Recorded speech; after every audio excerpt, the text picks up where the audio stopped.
อันนี้เป็นไอ้สร้างลูกค้าที่ซื้อรถไฟฟ้าอีโซของเฮาไว้นะ สบายดี สบายดี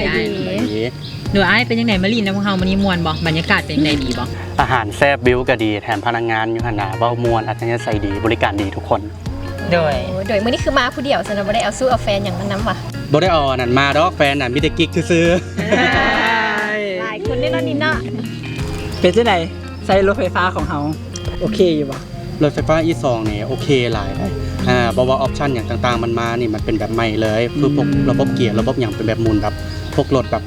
ระดับห่างเลยนะ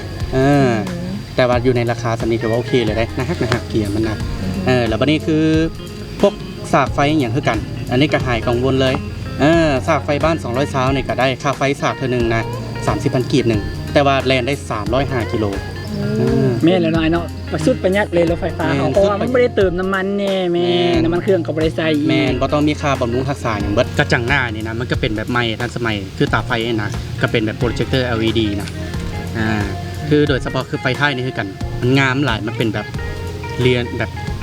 ยาวเลย เดี๋ยวไอ้ดีกันเลยท่านก็แนะนำให้หมู่คู่หมู่เพื่อนอย่างเนาะมาซื้อซอยแบบ แน่นอนเลยเดี๋ยวสิแนะนำพี่ๆน้องๆแม่ถือว่าไส้ดีวันนี้ต้องแนะนำละ ของดีต้องบอกต่อนะไอ้เนาะ แมน